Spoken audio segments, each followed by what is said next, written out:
You're really into fixing all your problems. It's very progressive of you. Who says millennials can't do anything for themselves? Hello, people! Welcome to the Tokyo Ghoul After Show. Yeah, that's a lot. It was a lot. I am one of the only two hosts, Dan. I am the other party, a member of that host party. Partying hosts, I'm baby. Zach.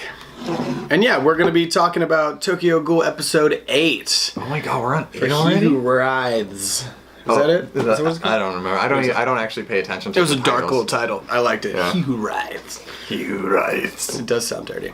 Disregard me eating. I'm a hungry fat boy today. We are busy people, Indeed. but we're here Yeah, to eat what you deliver can. you quality.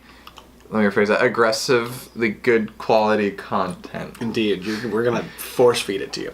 It's like Okay. getting force-fed McDonald's. Like it's like not pleasant, but you're not mad about it. Yeah. It's like when drunk brain takes over and it's like, I don't want to eat that. No. You're going to eat it. You're going to do it. Yeah. And the next day your brain goes back into hiding until you're drunk again. It's great. Yeah.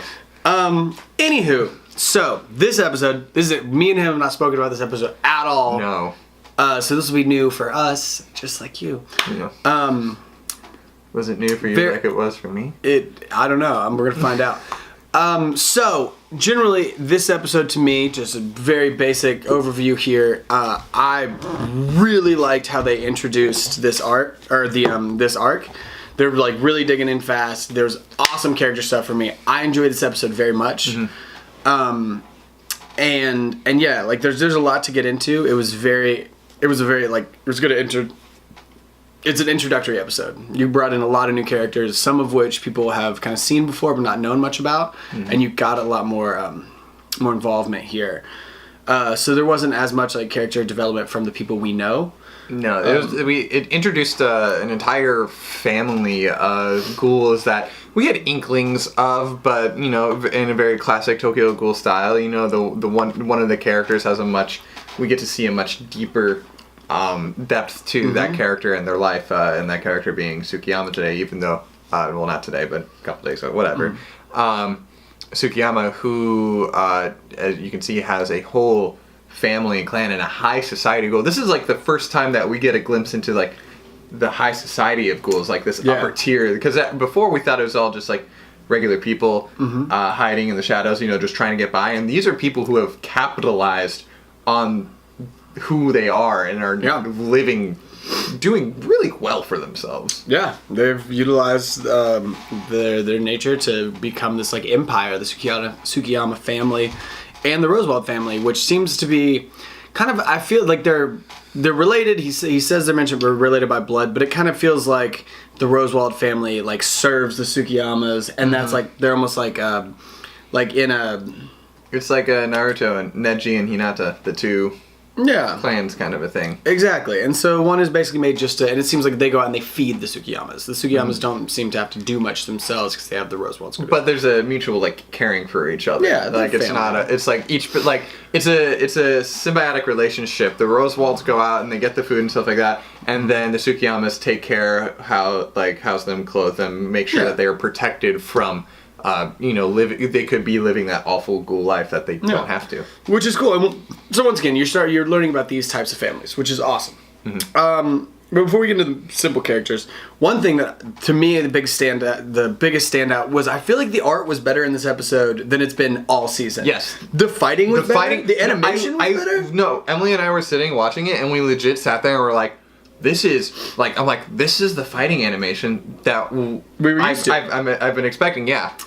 It was awesome. It really was. Like the fight, especially the subway fight with the Rosewalds. Ihei, or what's her name? Ihei is her last name. Who's like the loose cannon version of Arima. Yeah, she's a gangster. Yeah. And I love that Yuri's just like, who's this dim-witted girl? And she's just like, oh, hey, it's me. Haha. Like, I'm on Sailor Moon. And just wrecks people. Yeah. She was gnarly. Yeah. And she mentioned she was trained by Arima, which makes sense. Yeah. And like, she's the same age. They're like, wait, why wasn't she in her class? It's like, because she's really good. Yeah, she's better than you. Like, a lot. But yeah, but point being that the animation was awesome when she started like spinning it super fast. It was just like, No, and they didn't do the camera pan thing on the still frame, the panning, or like. Yeah, they actually used it. They saw her dodge. Like, so in the past, you would see she would like. Image would pop up of her like bent over, and then it would pan or slide frame, and you'd see like a piece go over, and it'd be this slow garbage way to animate. But they actually animated it. They showed her like moving around, doing stuff like dodging actual moving projectiles. Like the growth of the Kaganes actually like was visible, rather than them just like just appearing and still framing. Like frame up, like it's already out, and they just go. With the camera? Yeah. Even like in the beginning when Kane and Tsukiyama kind of go at it. It was still awesome. Dude, that was like Suki like oh man. There was so much that was shown but so little like we got more questions than answers, obviously. Matsume is a badass. Yeah. Matsume. Kane is one of your favorites. I haven't gotten there yet.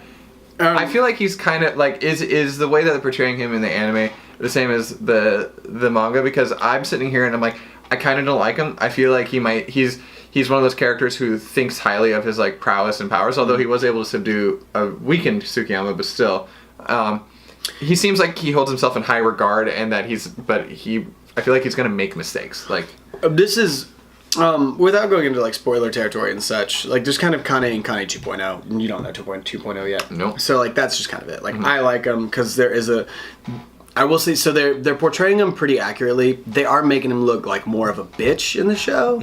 Like he's kind of a whiny little bitch. Like the whole like running crying through the woods scene. I don't think that was in the manga. Like he does kind of like he does cry, but it's like that. It's a very, I would say very how would you say, high society, classy cry, where it's just like where he's like standing upright, and but like the tears are still running, but he's not like but it wasn't like a comedic hysterical like him losing his shit like although he does do the run to the tree thing which that becomes more relevant. Like he's just an interesting character. It's not that I'm necessarily really like him in the same way that like Mutsuki, like her arc, I don't necessarily like really enjoy her as a person, but they're very interesting. And so like I don't have to like them to respect the character development that's happening and like what's going on. I understand what you're saying. And because there's a lot of characters who don't have like, I love Shirazu, but he's like, I don't care about his art. He's just kind of scared, and he's like the humanized one, but it means nothing to me, and I think it doesn't really add that much. But I love him. Like he cracks me up. I think he's a cool character. I think he's a good character. Good in terms of like good and bad. Just moving past that, the other side of the episode, we saw the new build up of the teams to deal with the Rose. What the CCG is coining the Rose. You have Quink Squad, Kojima Squad, and then there's one more squad. It's the guy who looks like Arima, but with his eyes closed and longer hair. And it has Ihei. That squad. Basically, like the new Arima squad. Too, it seems like they're the clean cut, like real tight conformed ones that don't look like they're up to shit, but they're actually loose cannon crazy people. And there's like that's all. They're building up. They're really pushing to like make these big teams. And you can tell there's obviously going to be some strange tension between them with Yuri and Ihei. Kind of like Yuri's already feeling threatened by her, and then Kojima is nuts, obviously. Yeah, I mean, he's and you first got like the first sort of look at Furita, who becomes another like awesome character. There's just a lot of things are really like pushed at you, and you can obviously tell like big things are going to happen soon. Kojima is. That dude is crazy. Like you can see, he looks crazy. Like he looks like a murder pig. And that's what he is now, to be forever, murder pig. Another crazy highlight. I was really blown away by the art. Art in this. The scene with Uta was so beautiful. Like him drawing and like the drawing, and when they go over like his work table and everything, like it was just a very beautifully rendered scene, and it really made Uta seem like a fabulous creature. That scene, like when that happened, like when obviously I read it at first, but like when that happened, like just like there are so many questions running through my mind on this. Like okay, so we've confirmed that Uta has the address to someone who knows who Kaneki Ken is. So does that mean that does that mean that the CCG is now going to use Uta's records to like go through addresses and try to find ghouls, or is it going to be a thing where they just assume, like, where he is just a mask maker and he makes masks for everyone, and so just because he has one address doesn't mean that he has all of the addresses? I have no idea. Like, that raised a bunch of questions for me. And then also, is Heisei even going to mention this, really? Because, like, this is something that's, like, highly personal for him, and and he was not going there for CCG business. He was going there for personal reasons. And so now he is, and so it's like, is he even going to share that with other people? Just because, like, it could cause problems for him with Mado and Arima if they find out that he's looking into Kaneki Ken and figuring things out. And that's I was gonna bring up something very similar. It's like, this is the first time that Heisei is like directly trouncing on like the rules, because he's sort of protected ghouls sort of here and there, and he's kind of tiptoed around things. But this is the first time, like, this guy makes masks for ghouls. Obviously, it's very clear.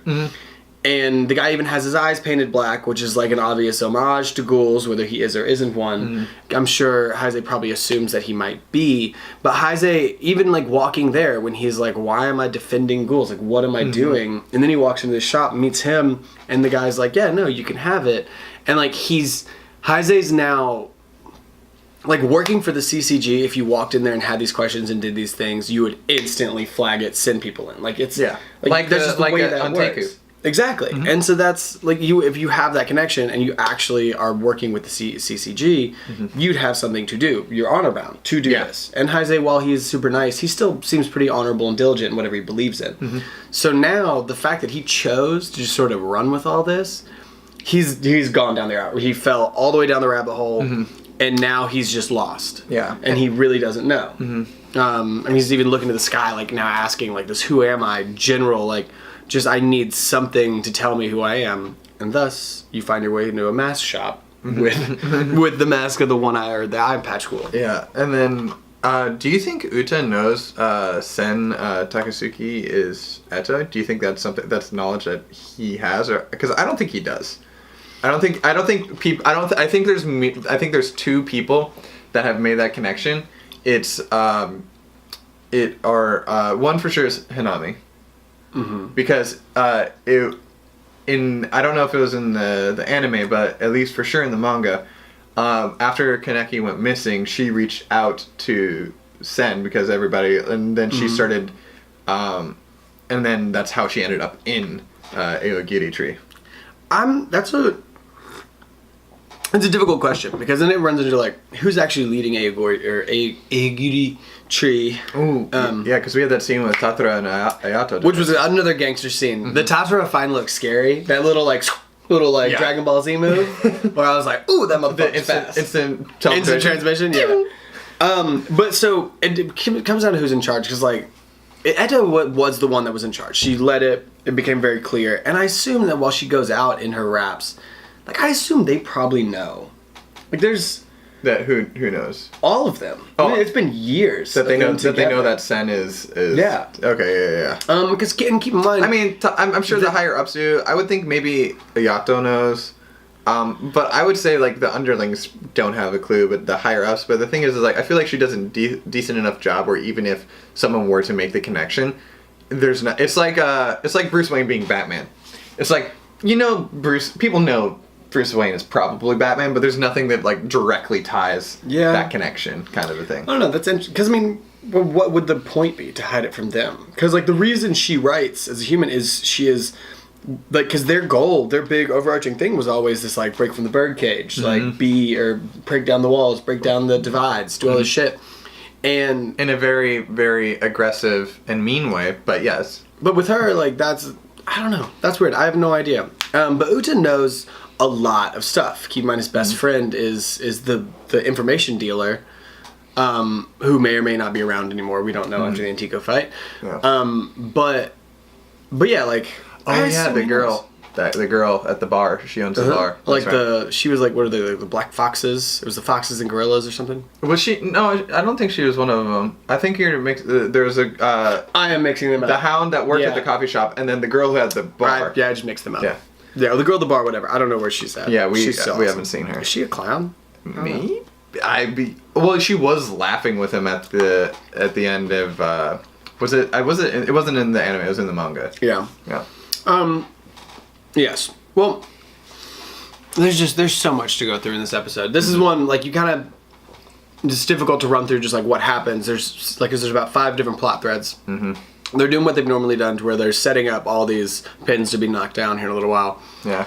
But it was very eclectic. It's Something's kinda gonna hard happen at Cochlea. Oh yeah, and that's an interesting because that's a totally different move than where they're at now. But the fact that Ayato is really looking after Hinami is really cool for me. I really enjoyed that he's starting to become more of like a protector, and he is becoming more of like a genuine character. Which is really ironic because considering his parents Kagine. Where the Atra, the armor, the Atam. the defensive kind. Which that guy apparently, the father character, I hope he comes around eventually in the manga or the show, because he's supposed to be like a super powerful creature.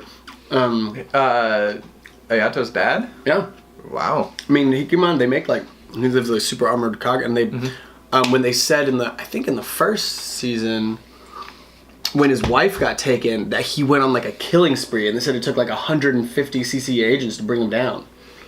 Like he's easily a double S Ghoul. Like But he also the only thing I remember specifically in my head was the flashback scene of him taking care of Toka and Ayato by himself, and then there was that old lady who would bring food over, and then when they were kind of discovered, I forgot what happened with the old lady. I'm not sure if she was like protective of them or if she like turned on the kids real quick. it was something to that. That's Point past being, he's a badass character, and they're still making armor out. They're still making Kagner. The Atra. Yeah. Is there anything you did not like? They. I'm honestly not really. The only thing that was kind of frustrating is like Heise. Well, I'm glad he's like moving along. I'm getting a little bored with the back and forth. Yeah, they're drawing it out. Like we had a really and I think it's because last episode we had a super like high note where it's like this mask in this book. Yeah. And now it's just kind of like.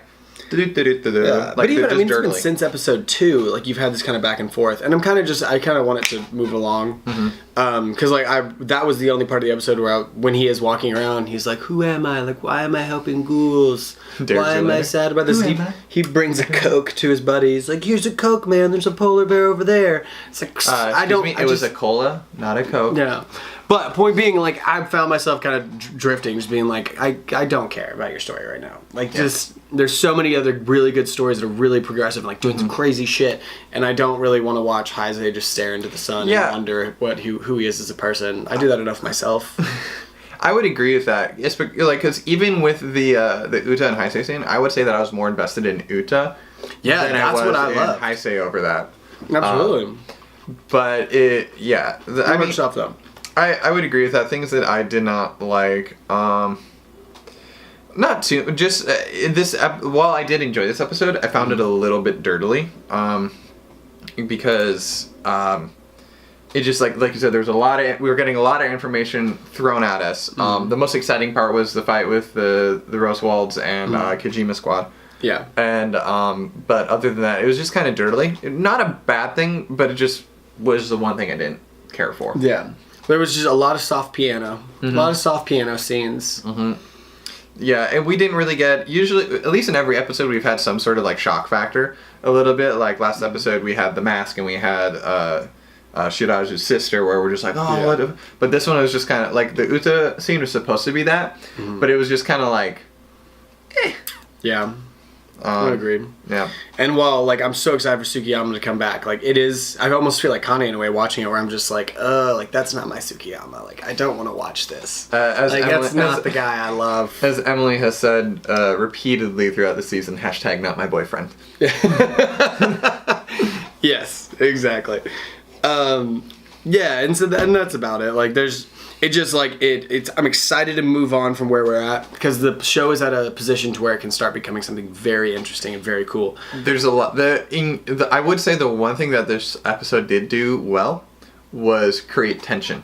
Like whether it be because of the dirtliness, it created tension because there's a lot of like opposing things going on. You have Heisei and Hiname and Koklia. You have Kojima Squad, the Rosenwalds. You have Ayato and Tatara over Hinami. You have Uta and Heisei, and so there's a lot of like multifaceted things that are kind of like going against each other. Yeah, and it's and like you said, things are about to get crazy. I think things are going to explode. Yeah, absolutely. I can't wait. I assume we're probably going to get at least one more like filler episode, but very quickly the next few episodes we're going to have just some kind of crazy battle. I want to see what Ihei and Kojima, both of them have up there in their little plans. Yeah. What did he what did he do to that ghoul? Because he's like, you're not going to talk, so we'll just get right to it. He said he was like, I'll just send them a gift. Like, where do you want it from? Saying, like, he's just going to start sending pieces of this guy to their family. That's crazy. Which is dark. Which means he knows where they are? Shit. Or maybe he'll just, like, leave a package somewhere for them to find. Because if he found where they were hunting before, I'm sure he can leave something behind. I mean, they might know. They might have, like, a idea of, like, who the family is and where they're at. But if you can't prove it, that's one thing. Yeah. Should we jump to the final ratings? Yeah. Let's do it. What would you give this one? I would give it a generous 7.5. Ooh. It was like while there was a lot of excitement, I'll bump it up to an 8 actually. It was just like I'm feeling the tension. Yeah. And it's making me anxious. Yeah. For what it's doing it. I know it's doing what it's supposed to do. That's why I bumped it up to an 8.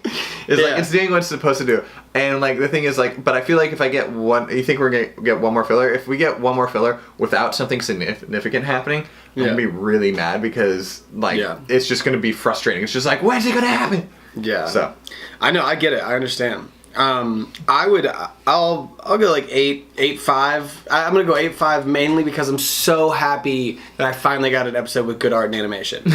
I give it a whole point for that because it really was refreshing seeing like even the slow Uta scene was beautifully made, just like the art of it, the actual drawings of it was wonderful, and the animation was actually mobile animation. It was real. Actual movement, and it was smooth, and the transitions were good, and it was not a lot of bullshit little stock. Just Ihei murdering those people. Yeah. So I wasn't that adverse to it. I liked the episode. I thought there was, in fact, it's sad. Only Heisei's the only thing that's boring me now. Like everything else kind of worked for me there. But yeah, so I'm very positive. Can't wait for the future. I think next episode's gonna be positive twist. Heisei's not boring you. Everyone else is just shining a little brighter. That is very half full of you. I live half empty most of the time. But yeah, we're cutting it short because which is probably good for people on the YouTube because now we won't have another 27-minute video anymore. Sometimes we get rambly. Although we did get very rambly today, I feel like at the same time. Anything you want to plug? Anything season deliver coming up? I'm building sets and directing things, and I'm going to direct an episode with 5 Wookiees in it in the desert in 2 months. Joshua Tree? I don't know. I don't know where the location is yet, and I don't know where I'm going to find 5 fucking Wookiee suits, but I'm going to do it. And we're going to film an episode with Wookiees and sand babies. We got little baby Tusken Raiders, and we have Wookiee kick one in the face, and I'm so excited. That is so watch a Wookiee kick a child. Oh, that reminds me. That's my favorite plug. Going off of babies, yesterday in my D&D campaign, my group party was battling a hag, and the hag had in a burrow underneath her little hovel had a nursery of hag babies. A nest of hag babies. Yeah, a nursery of hag babies, and so the party had to decide what to do with them. They ended up breaking the source of arcane power that was able to feed multiples of these hag babies.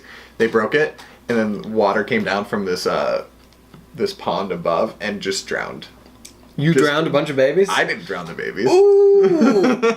Ooh, man. Yeah. We were in the campaign a few weeks ago, and I accidentally set off a trap in this dungeon, and I got like fucking fire breathed, and I looked in this room, and I saw these two people, and I was like, they fire breathed me. Done. About to get murder time. We went and murdered these people, and it turns out they were also just prisoners, and they were trying to protect themselves, and then we walk in the back room, they have a kid, and it's like, where's Papa? And we're like, God damn it, we killed your family. But we were in the dungeon, so we didn't know what to do with the kid. So we just put like a bunch of blessings of protection and different things on him, strapped him on the back of a horse, and sent him on his way. He's going to come back to be a villain in my campaign. For sure, that kid's going to kill me. Yeah. Because I killed his family and sent him alone into the woods with nothing but a few spells. Damn. Yeah, we're not good to kids. We shouldn't be dads. I'm a bad dad. Well, I didn't kill anybody. Oh yeah, you were just God and let it happen. I was just God, and I mean, free will, man. Yeah. My actions were based on things. How do you feel being an evil, omnipotent being, letting children die? Hey God, why is there evil in the world? Because humans allow it to be. Good question for you. Alright, but anyways. Besides killing babies. But yeah, that's about it. That's all. I'm Zach. You can find me at zclap1 on any of my social media things. I am Dan. You can find me on the Twitch or on the YouTube, which this will be at, or Instagram, Twitter, at the Dan Rudd. Yeah. Thank you for joining in. We will see you next week at our usual unscheduled time. Whatever that was. Yes. Indeed. Thank you. See ya. Goodbye. Bye.